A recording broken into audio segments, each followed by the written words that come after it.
Smile is a little bit like Prism and Teenage Dream in sonically, meaning the sound is very pure pop. I've been asked kind of lately, oh, are you just going to go away once you become a mom? And I'm like, are you crazy? Do I have to? Yeah, I was engaged there. I was married there. I've had concerts there. I'm glad this last show that I got to bring in November in Mumbai, like that was a big show, you know? So excited to see you there. It was great. And every time I come to India, I want it to be an event, and I want to give them as much as I give any other place in the world. Yeah, I'm grateful. Scratch that, baby, I'm grateful. Gotta say it's really been a while, but now I got back that smile. Hi, Katie. Welcome to Pink Villa. Yeah, so the first thing that I wanted to ask you is, in quarantine period, everyone just wants to laze around, but I feel like Katy Perry's everywhere. Like, you've been like a big workhorse. So what is your mantra, to keep going on? My mantra to keep going is that it's all going to come to a screeching halt once I have my child.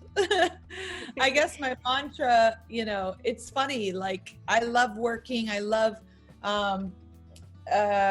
talking about the record. I'm excited for the fans to get the record on August 28th.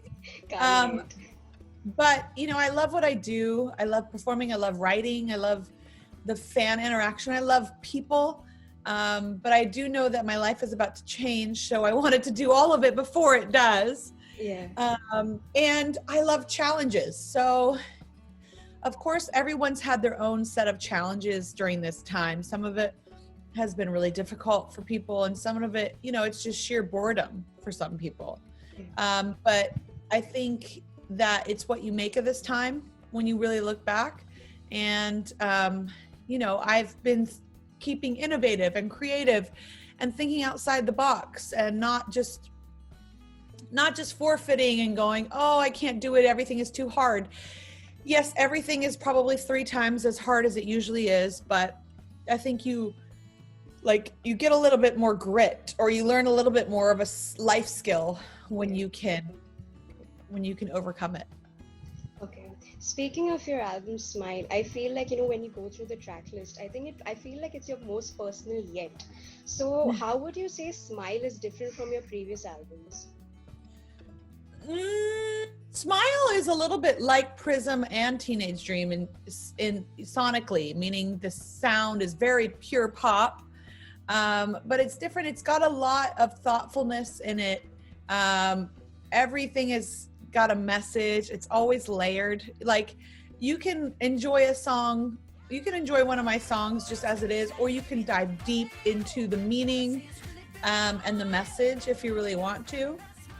But it's funny, I guess what I would say is a lot of the songs have hopefulness in them and resilience and joy. But a lot of the songs talk about my own personal journey through one of the darkest times in my life. And I didn't know when I was putting it together that I would be putting it together during a time in the world that felt very dark. Yeah. So it parallels this energy a bit, meaning like it is the antithesis of this energy. So hopefully the listener will be encouraged and inspired, and just like there will be some joy by listening, possibly. How songs make you feel sexy, and songs make you feel sad. Well, I hope that these songs make you feel hopeful. Okay. From the songs that have come out so far, Smile is a personal favorite, especially the wacky music video. You had said that, Smile was written at a very dark period of your life. Was it the hardest song for you to write, or is there another track from the album which was harder? That's a great question, actually. I haven't been asked that in my 267 interviews. It wasn't the hardest song to write. No. I would say Daisies might have been more difficult to write, because sometimes a song will come in one day, sometimes a song will take 4 days. I mean, Smile, I had to do a lot of different versions, actually. I remember I wrote it 18 months ago or something like that. So I wrote it a long, long time ago. It's probably one of the older songs on the record. But yeah, I mean, I guess some songs take one day. Sometimes I think about them for weeks and only do them by parts. But everything was pretty flowing. You know, I didn't really plan on putting together a record, and then I had all these songs. And I was like, oh, they all make sense together. It's almost like they're little chapters inside of a book. And so I was like, okay, this feels like a record. Let's do it. And now it's coming. Look, it's coming. That is a very pretty cover. Thank you.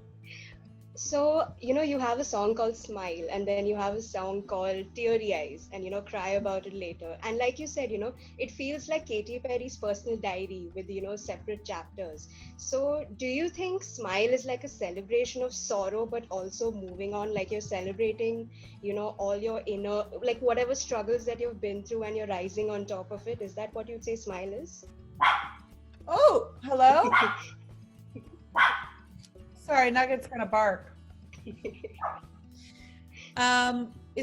Yes, you are very discerning, and you picked up on a theme. And it's not just, you know, smile or be happy or, you know, ooh, it's a melancholy kind of happiness. It's a melancholy, it's kind of like, woo, I got here, but, you know, I can still feel the heat. Yeah. And I'm not going to be ignorant to think that it will never be there or it will go away. I have to be mindful how to keep my mind in the right place. Yeah.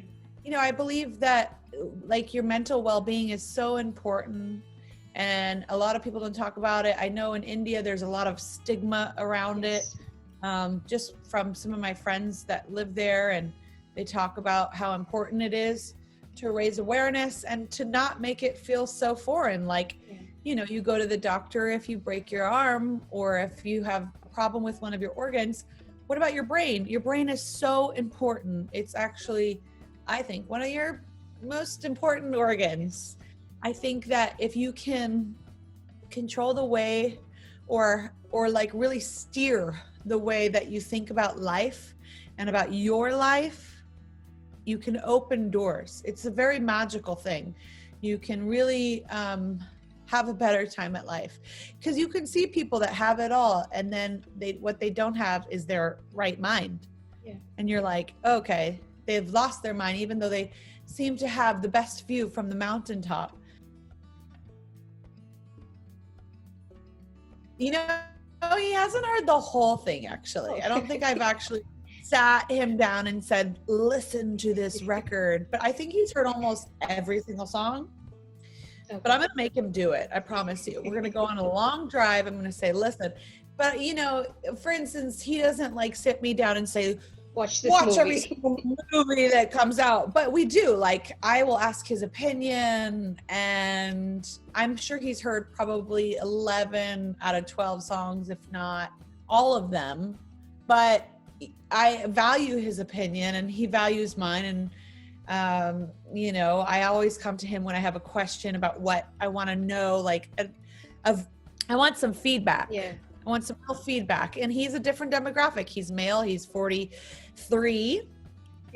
But actually, his 9-year-old son is someone I ask a lot of questions to. So I say, Flynn, here's 3 songs. What do you think? Which one's your favorite? So he picked Never Really Over last year. Okay. When he was 8, he said that song is the best song to go with, and you need to go with that song. And he was right. Yeah.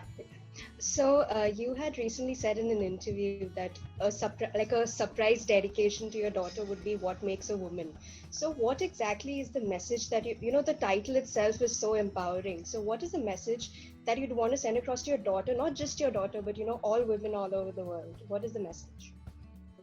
The message, and especially with that song, What Makes a Woman, is that a woman can't be put in a box, and that a woman can be anything that she wants to be or dreams of. And no matter, you know, what old narrative she seems to fight, that she will never get so successful because she is a woman, that's an old narrative. That's not a real narrative. and or just that she can't handle having a career and being a mother. Like, for instance, for me, I've been asked kind of lately, oh, are you just going to go away once you become a mom? And I'm like, are you crazy? Do I have to? Like, I thought obviously the most important thing in my life is going to transition and shift, but I love what I do. I love writing and recording and playing and connecting with fans. And I would imagine she would want me to be happy, because my happiness is her happiness and her happiness is my happiness. Yeah. So I guess for women, I really hope to help them feel empowered by this song, in that there's like, it's almost a trick question. What makes a woman? Well, there's a lot of things and you really can't measure it. And if you can, you don't really know women. Hence what makes a woman. We're endless. We're endless. We're complex and we're endless. That's right. Okay. The next thing that I wanted to ask you is, deviating a bit from the album, is you've been acing the maternity fashion game, like from, the sparkling silver gown to the smile crop top. I loved the crop top, by the way. So what's it like being a fashion inspiration as a mommy to me? Oh, I mean, it's been easier than ever right now to ace a fashion game when you're only doing it from the top up. But for me, it's not about necessarily leaning into maternity wear, which, I have found there to be very few choices that are interesting, but all you do is you just size up. So I do a lot of sizing up, and I've gone many sizes up. But some of my favorite brands and stuff, I just buy bigger and then wear it with my bump, and I'm non-traditional in a way, I guess, and I always have been. It's like Katie's own Met Gala. Yeah, always. It always is. I could have hid this bump in the burger for sure. I also wanted to ask you, is like a quarantine playlist or a pregnancy playlist, is there a particular album or an artist that you're listening to right now that you just can't stop listening to? Ooh, good question. I love anything. I like bossa nova, I like jazz, I like anything, reggae, anything that's not like, because when I listen to music, I'm not always listening as an audience member. I'm listening to every single part of it. So my enjoyment factor is probably not the same as just a passive audience listener, like that likes it and enjoys it just casually. I'm dissecting it, So I listen to music when I drive, like, when I go visit my parents in Santa Barbara, that's an hour drive. And so I'll take the chance to listen to a record. I'm halfway in to the new Taylor record, Folklore. What did you think of it so far? My favorite is Tears Ricochet. Okay. So far. So I'm halfway in there, and then maybe, on another drive, I'll finish it. But that's when I really zone into music. But anything I like mood setting music, that's why I'm like, let's put on a little, let's feel like we're traveling to Italy, let's put on a vibe. I'm more of a vibe around the house, and then I listen on my own when I'm working out, which hasn't been lately, and or driving. Okay.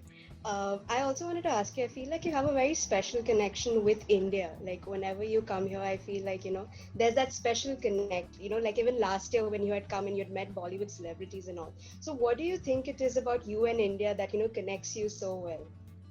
I don't know. I was saying earlier, maybe a past life. I don't know. I do feel magnetically drawn to that place in the world. And it just gives me a lot of compassion and understanding, and the culture is beautiful. There's a lot to absorb about India. There's a lot. Some of it is hard to face too. The disparity between, the very rich and the very poor. And even like I decided to become involved in a charity called the British Asian Trust that it helps with a number of things concerning India and other places. But one of the main things is the child trafficking that happens there, and seeing these vulnerable young kids in these situations is really difficult. So I wanted to be able to help in any way possible, just to raise awareness that it's going on, because I think we live in a society now, like the more awareness, the more action. Yeah. So yeah, but yeah, I was engaged there. I was married there. I've had concerts there. I'm glad this last show that I got to bring in November in Mumbai, like that was a big show, Yeah, you we know? were so excited to see you there. It was great. And every time I come to India, I want it to be an event, and I want to give them as much as I give any other place in the world.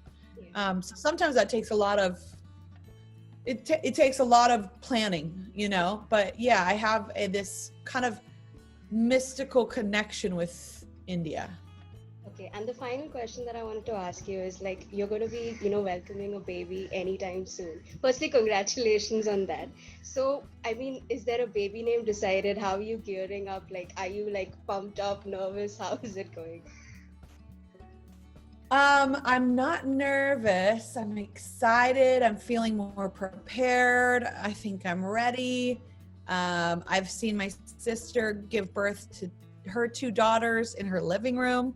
So I've been around the action before. It's not foreign to me. Yeah.